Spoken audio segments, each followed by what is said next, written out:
بسم اللہ الرحمن الرحیم۔ تو صبر خدا رب، اٹھو اٹھ کر اللہ کو راضی کر لو، نوافل بھی پڑھو اور فرائض بھی ادا کرو باقاعدگی سے۔ جس نے 5 وقت نماز ادا کی اللہ اس پر راضی ہو جائے گا۔ تو مغفرت کا اشرہ جا رہا ہے، اٹھو اٹھ کر اپنے گناہوں کی معافی مانگ لو، اللہ معاف کرتا جاتا ہے۔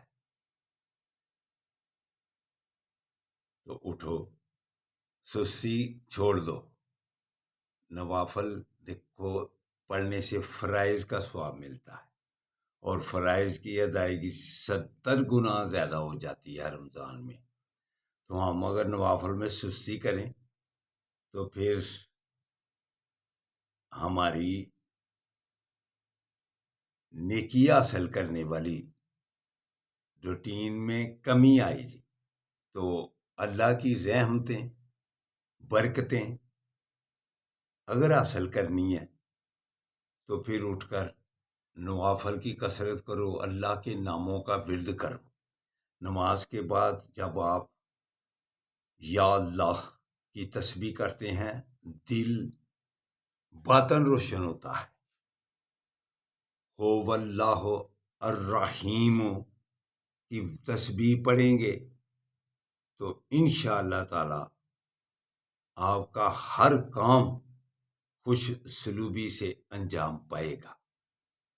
تو نبی کریم صلی اللہ علیہ وآلہ وسلم کا فرمان علی شان کہ قطع طلق کرنا بڑے گناہوں میں شامل آتا ہے، تو ہم قطع طلق کر دیتے ہیں۔ رشتہ داری توڑنا بڑے گناہوں میں آتا ہے، تو نرمی سے ایک دوسرے سے پیش آنا یہی مسلمان کا وتیرہ ہے۔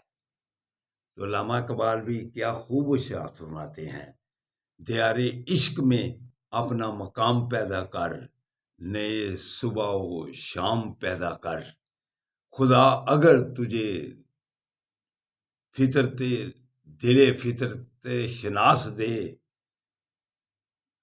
سکوت لالا و گلے لالا و کلام پیدا کر۔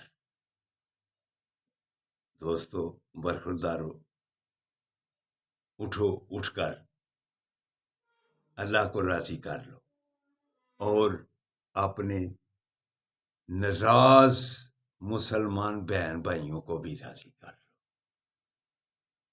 یہ نرمی والا پیار و محبت والا مہینہ ہے، اس میں دلوں کے زنگ اتار دو، دلوں میں جو نفرتیں ہیں ان سے دور ہو جاؤ۔ معاشرہ تب صحیح سکون والا پیدا ہوتا ہے۔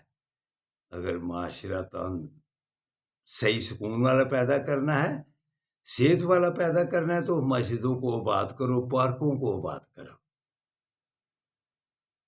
تو اٹھو اٹھ کر پھر مظلوم مسلمانوں کے لیے دعا کرو، اللہ کرے جیسے سلامتی کونسل میں پاس ہو گیا ہے کہ جنگ بند کی جائے، تو یہ غزہ والوں پر جو ظلم ہو رہا تھا اس میں نرمی آئے۔ یہ اٹھ کر دعا کرو مظلوموں کے لیے۔ اللہ حافظ، اللہ حافظ، اللہ حافظ۔